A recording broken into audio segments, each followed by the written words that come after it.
हमें ये आजादी कहां से मिली। आज वो कड़ी की बात की जाएगी जो कभी आपने सुना नहीं होगा। आज वो सच्चाई आपको बताया जाएगा जो आज तक आपको पता नहीं। बता दें कि ये जो हमें आज आजादी मिली है, कुछ सालों पहले हम गुलाम हुआ करते थे। कुछ साल पहले हमारे हाथों में यूं जंजीर बंधा होता था और हम ब्रिटिश के अधीन गुलाम हुआ करते थे। और अगर आपको गुलामी शब्द सुनकर खून ना खोले तो वो खून नहीं, वो पानी है। नन्हे मुन्ने बच्चों के हाथों में हथौड़ियां थमाई जा रही थी जब उनके हाथों में कलम रखा था। हमारे भारत के लोग कभी भी ये चीज को एक्सेप्ट नहीं करना चाहिए, क्योंकि बता दें कि गाय जो है वो हिंदुओं के लिए और सूअर जो है मुसलमानों के लिए, वो कभी भी इस चीज को स्वीकार नहीं करते। इस कारण से सब लोगों ने कहा कि मैं ये कागज का इस्तेमाल नहीं करूंगा। और वहीं बैरकपुर के एक सिपाही जिनका नाम था मंगल पांडे, उन्होंने 29 मार्च को अपने ही अधिकारी, उच्च अधिकारी को गोली मारी। उन्होंने कहा कि नहीं, हमारी धर्म भ्रष्ट नहीं होगी, हम सब एक हैं। और उस दिन ये भारत इस बात को सच करके दिखाया कि हिंदू और मुस्लिम एकता के साथ ब्रिटिश के नाक में दम करके रखी बैठ गई। और सारे भारतीय लोगों को एक बात समझ में आ गया कि सारे जहां से अच्छा हिंदुस्तान हमारा, हम बुलबुले हैं उनके, ये बुलबुले। 1857 की क्रांति, इसकी चिंगारी आज भी भारत में जलती है और हम भारतीयों में वही शक्ति बढ़ती है। जी हाँ दोस्तों, ऐ मेरे वतन के लोगों, तुम खूब लगा लो नारा, जो शहीद हुए उनको जरा याद करो कुर्बानी। बचपन से 15 अगस्त ये सारे भाषण स्वतंत्रता के नाम पे हम ये सारे गाने आज तक सुनते आए, लेकिन हमें याद करने की वो कड़ी याद रखनी है कि ये जो आजादी, ये जो तिरंगा, और आज हम आपके सामने अगर खड़े हैं और आप जो यूट्यूब के पीछे खड़े हैं, ये बस हो पाया है आजादी के कारण। लेकिन हमें ये आजादी कहां से मिली। आज वो कड़ी की बात, कुछ साल पहले हमारे हाथों में यूं जंजीर बंधा होता था और हम ब्रिटिश के अधीन गुलाम हुआ करते थे। और अगर आपको गुलामी शब्द सुनकर खून ना खोले तो वो खून नहीं, वो पानी है। और वो जवानी ही क्या जो देश के काम ना आए, वो जवानी। हमें अपने आप की जवानी को देश के प्रति समर्पित करना है। ब्रिटिश हमें यूं गुलाम बना करके रखा हुआ था 1857 के पहले। हम गुलामी की अवस्था में थे और यूं बच्चे सब भी ब्रिटिश के अधीन गुलाम थे। सोचिए, अपने बच्चे जिन्हें ये तक नहीं पता था कि ब्रिटिश क्या होती है, जिन्हें अधिकार लिखना तक नहीं पता था, जिन्हें मम्मी पापा तक लिखना नहीं पता था, उन्हें भी ब्रिटिश अपने अंदर गुलाम बना के रखा। देश बहुत ज्यादा खौफनाक स्थिति में, पूरी देश की स्थिति बहुत खराब हो चुकी थी। देश रो रहा था, देश की आवाज कोई नहीं सुन रहा था। ब्रिटिश हमारे साथ, हमारे ऊपर लात मार रहे। उसी समय में एक बहुत खराब, एक बहुत ही निहायती गंदे ब्रिटिश अधिकारी आए जिनका नाम है डलहौजी।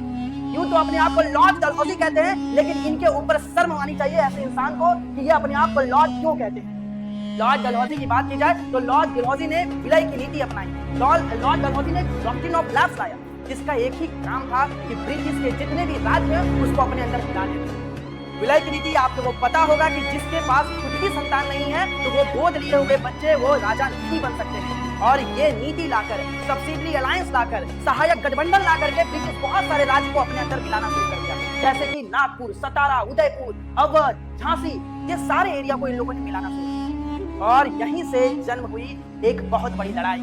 और आज तक सुभद्रा कुमारी चौहान का वो नारा हर बच्चा बच्चा गा रहा होता है कि खूब लड़ी वो तो झांसी वाली रानी थी। तो हमें वो चीजें को याद रखना है कि यही झांसी की रानी अपने बेटे के लिए, आनंद राव के लिए, ब्रिटिश जैसे अधिकारियों से लड़ ली। उनके मन में बस ये बैठा हुआ था कि मुझे अपने बेटे के वो चीज प्राप्त करानी है जो उसका हक का है। लेकिन ये ब्रिटिश अधिकारी उनसे छीनना चाहते थे। लेकिन ब्रिटिश अधिकारी भूल चुके हैं कि हम वो भारतीय हैं जो टक्कर के रह लेते हैं। हम वो भारतीय हैं जो आपके मुंह के अंदर उसके खींच के रख लेंगे आपको। हम वो भारतीय हैं जो शांत स्वभाव के हैं, लेकिन जब हमें पता चलता है कि आप दुश्मन हैं तो हम आपके लिए जेट भी बनाते हैं। हम वो भारतीय हैं। और जैसे ही झांसी की रानी के द्वारा ये शुरुआत की गई, और भी बहुत सारे इलाकों में 1857 की क्रांति को हर नेताओं के द्वारा संभाला गया। जैसे कि दिल्ली की बात की जाए तो बहादुर शाह जफर, यहीं अगर बात की जाए कानपुर की तो नाना साहेब, जरूर नाम सुने होंगे आप, और झांसी रानी लक्ष्मीबाई, ग्वालियर में तात्या तोपे, लखनऊ में बात करें तो ब्रिटिश कदर नवाब वजीद अली शाह के बेटे थे, उन्होंने इस पूरी कमान को संभाला।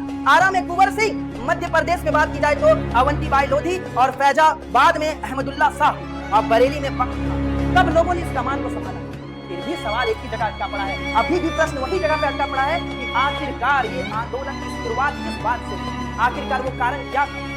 कारण ये था कि समाज तंग आ चुका था। समाज को बहुत बुरा लग रहा था कि ब्रिटिश हमारे साथ इतना शोषण क्यों कर रही है। अब समाज समझ चुका था कि ब्रिटिश गलत है। समाज के किसान वर्ग को समझ में आ गया था हमसे लगान लिया जा रहा है, हमारी कृषि अच्छी नहीं होती। सारे किसान गुस्सा हो गए, सारे किसान को बुरा लगने लग गया, और किसान के मन में ये बात आ गई कि हम आपको खदेड़ के रखेंगे। और आपको पता है कि भारतीय किसान में कितना दम है। अगर आज हम यहाँ खड़े हैं तो जस्ट बिकॉज ऑफ फार्मर्स, सिर्फ और सिर्फ किसान के कारण। ये किसान का तबका गुस्सा गया। हमारे जितने भी शिल्पकार हैं, जो मजदूर हैं, जो किसान हैं, वो धीरे धीरे गुस्सा होने लगे। नन्हे मुन्ने बच्चों के हाथों में हथौड़ियां थमाई जा रही थी, जब उनके हाथों में कलम रखा था।